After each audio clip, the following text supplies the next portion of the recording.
বঙ্গের নির্বাচনকে ঘিরে সুপ্রিম কোর্টের এমন এক সিদ্ধান্ত সামনে এসেছে যাতে তৃণমূল কংগ্রেসের নেতাদের মধ্যে প্রবল ক্ষোভ দেখা দিয়েছে।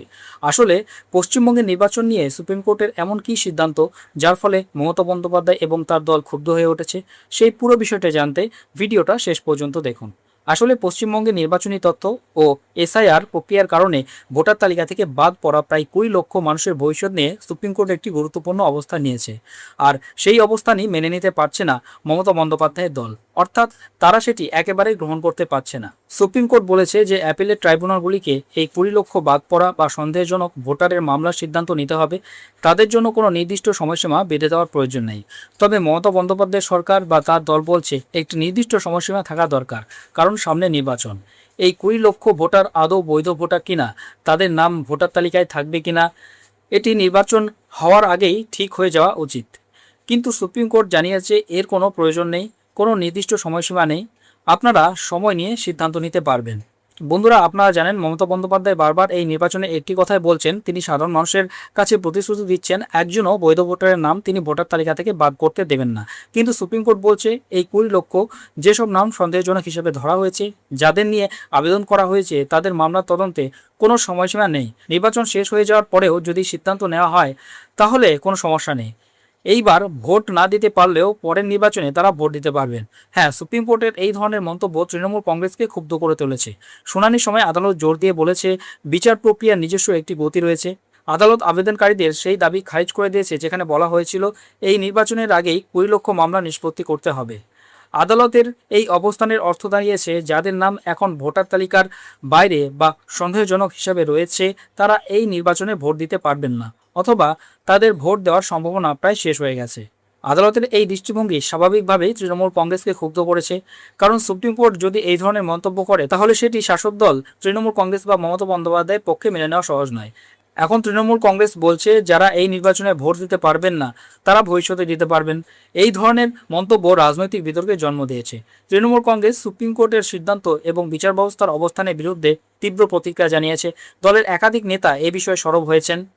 তৃণমূলের সিনিয়র নেতা সাকেত গোখলে, ডেরেক ওব্রায়েন, মহুয়া মৈত্র অনেকেই বিষয়টি নিয়ে সরব হয়েছেন। তৃণমূলের সাকেত গোখলে সোশ্যাল মিডিয়ায় বিচার ব্যবস্থার ভূমিকা নিয়ে প্রশ্ন তোলেন। তিনি টুইট করেন এই পুরো এসআইআর প্রক্রিয়াটাই হলো একটি প্রহসন। তিনি বলেন বিচার ব্যবস্থার প্রধান দায়িত্ব মানুষের অধিকার রক্ষা করা, কিন্তু এখানে আদালতের অবস্থান দেখে তেমনটা মনে হচ্ছে না। তিনি বলেন বিচার ব্যবস্থার প্রধান দায়িত্ব হলো মানুষের অধিকার রক্ষা করা, কিন্তু এখানে আদালতের অবস্থান এমন যে আপনি ভবিষ্যতে ভোট দিতে পারবেন, এই নির্বাচনে না পারলেও সমস্যা নেই। এর ফলে 20 লক্ষ মানুষকে তাদের ভোটাধিকার থেকে বঞ্চিত করা হচ্ছে। স্পষ্টতই এটি শুধু নির্বাচনের সঙ্গেই জড়িত। বন্ধুরা, পশ্চিমবঙ্গে নির্বাচন কমিশনের এসআইআর প্রক্রিয়ার কারণে প্রায় 20 লক্ষ ভোটারকে সন্দেহজনক হিসেবে চিহ্নিত করা হয়েছে। তাদের যাচাইয়ের জন্য রাখা হয়েছে, আর সেই যাচাই নির্বাচন হওয়ার আগেই শেষ করার কোনো প্রয়োজন নেই, এমনটাই বলেছে সুপ্রিম কোর্ট। এদিকে এর আগেই প্রায় 60 থেকে 70 লক্ষ নাম ভোটার তালিকা থেকে মুছে গেছে। আরও 50 লক্ষের বেশি নাম নিয়ে যাচাই প্রক্রিয়া চলছে, যা করছেন বিএলও এবং সংশ্লিষ্ট আধিকারিকরা। এই 20 লক্ষ সন্দেহভাজন ভোটারের মামলাগুলি ট্রাইব্যুনালের কাছে পাঠানো হয়েছে, আর সেখানে বলা হচ্ছে ভোটের পরেও যদি তদন্তের ফল আসে তাতেও কোনো সমস্যা নেই, কোনো সময়সীমা নেই, অর্থাৎ যে কোনো সময়েই সেটা হতে পারে। এখন ভাবুন, তৃণমূল কংগ্রেসের মতে এইভাবে মমতা বন্দ্যোপাধ্যায়ের ভোট ব্যাংকে দুর্বল করে দেওয়া হচ্ছে। পশ্চিমবঙ্গে ভোটার তালিকা নিয়ে বড় ধরনের খেলা চলছে, এমনটাই অভিযোগ তৃণমূলের।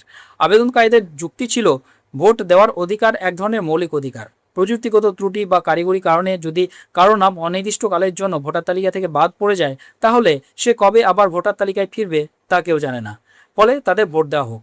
এই অবস্থায় কাউকে ভোটার তালিকা থেকে সরিয়ে দেওয়া, তাকে ভোট দিতে না দেওয়া এবং তদন্তের জন্য কোনো সময়সীমা না রাখা, তাহলে প্রশ্ন ওঠে পশ্চিমবঙ্গে এই নির্বাচনের প্রয়োজনটাই বা কী? তৃণমূল কংগ্রেসের অভিযোগ ইচ্ছাকৃতভাবেই একটি বড় অংশের মানুষকে ভোট দিতে বাধা দেওয়ার জন্য এই প্রক্রিয়াকে দীর্ঘায়িত করা হচ্ছে। দলের মতে এইবার না পারলে পরের বার ভোট দিও। কিন্তু এখন কি করা যাবে, কারণ এই মন্তব্য সুপ্রিম কোর্টের, আর সুপ্রিম কোর্টই শেষ ভরসা যেখানে মানুষ ন্যায় বিচারের আশায় তাকিয়ে থাকেন। কিন্তু তৃণমূল কংগ্রেসের মতে এখানে ন্যায় বিচার হয়নি, অন্তত এই 20 লক্ষ সন্দেহভাজন ভোটারের ক্ষেত্রে যাদের নাম নির্বাচনের আগে ভোটার তালিকায় ফিরে আসবে কিনা তা নিয়ে কোনো নিশ্চয়তা নেই। তাহলে কিভাবে মমতা বন্দ্যোপাধ্যায়কে ঘিরে ফেলার চেষ্টা চলছে, কিভাবে তার ভোট ব্যাংককে দুর্বল করা হচ্ছে? তৃণমূলের মতে সুপ্রিম কোর্টের এই মন্তব্য তারই একটি উদাহরণ। আপনারা এই পুরো বিষয়টিকে কিভাবে দেখছেন? আপনাদের মতামত অবশ্যই কমেন্ট বক্সে জানান।